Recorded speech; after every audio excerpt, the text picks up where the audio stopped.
Hello guys, it's Shivangi here. Okay, so guys, today we discussing about the origin of pharmacovigilance. As like I am explaining in it as that definition of pharmacovigilance. In that establishing of pharmacovigilance, some disaster tragedies, which means by the pharmacovigilance are established. And next one is our aim and scope of pharmacovigilance and objective of pharmacovigilance and uh, how could the ADR is reported, means which information we have to add to make the report of ADR. Okay, so starting from the definition, in the definition of pharmacovigilance, in that it is a science and activity. It is a science and activity which related to the detection, assessment, understanding, and prevention of ADR, which means the adverse drug reaction or adverse event, and or any other drug related problem. In that we see that detection means to identify the which kind of ADR is occurs, and assessment this ADR is happens due to what or happens due to which factors. Next one to be understand the all company team, R&D team understand the ADR how it's happened. It's happened due to the food and food interaction, food and drug interaction, or which happened due to the diluents or happened to any other factors. Next one is our prevention. The in that the pharmacovigilance is the see the how to prevent it or how to avoid it, avoid this kind of ADR. Okay, that's about the basic definition about the our pharmacovigilance. Initially, we see the tragedies. Some of these tragedies which happens in the last years. Okay, in that we first see the thalidomide tragedy. It is a actually this is a large disaster, thalidomide disaster. Okay, this is actually in between the 1950s and 1960s. In that we see that this thalidomide is uses in 45 countries. Actually, it is in Germany, southeast of Germany, used in 46 countries by the women, so pregnant women, which are given in a pregnancy to women. But unfortunately, it is a result in deformities such as phocomelia. Phocomelia, it is a one kind of disease where the newborn babies have the deformities as like not development of their limbs. Okay, as like that in a phocomelia, and sometimes it's called the miscarriage. Okay, and more about it. And more than we see that the 10,000 children are impacted by this thalidomide tragedy, thalidomide drug, which happens. The next one we're talking about this sulfonamide tragedy. Actually, this is given in a US, I think US or I think wherever, in a 1937. In the years of 1937, we see that the some peoples are giving the sulfonamide elixirs. In that, the most of people are died after taking these. I think 107, which 107 people are died due to taken the sulfonamide elixirs because of their diluent. This is called like diethyl glycol.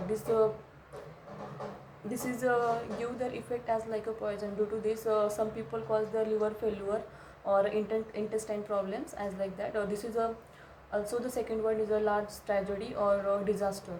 In that, due to this disaster or due to this impact, we comply to establish our pharmacovigilance. Actually, pharmacovigilance is come in India across to see across there. I think startly in 1982 and 1982 to 1989. In there, it is a ADR system which maybe hold in a 12th regions of India. Second one in it's come into directly in the 1997. It is joined our WHA for ADR monitoring center. The three centers are like AIMS, KEM and JMA as like that. Next one we see the 2004.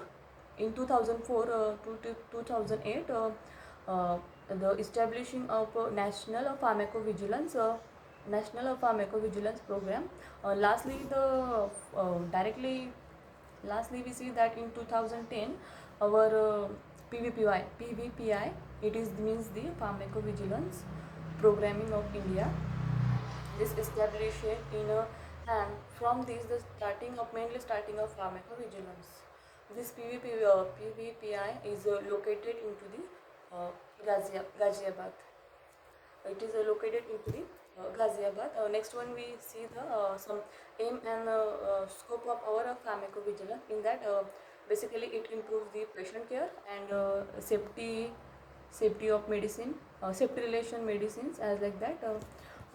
And next one we see it improves the public health, as I said, in relation to our medicine. Next one is a risk benefit assessment. In that actually we check that the medicine is giving a risk, or in that we see that the medicine is giving a risk, or any other benefit. We check in the risk benefit assessment. Next one we're talking about the communication. Next factor in a scope, communication. It promotes that the understanding of clinical training and effective communication regarding to the health and education. It is effective for the public. Okay, so next, if you're talking about our objective, basically objective of PVI is that it is a reduce the frequency. It means it's a reduction in a frequency, or reduce the severity of adverse effect. As we know that if we reduce in a frequency or adverse effect, it gives the maintaining or improving the frequency of drug. And talking about the quality of drug, it is particularly, we know that is particularly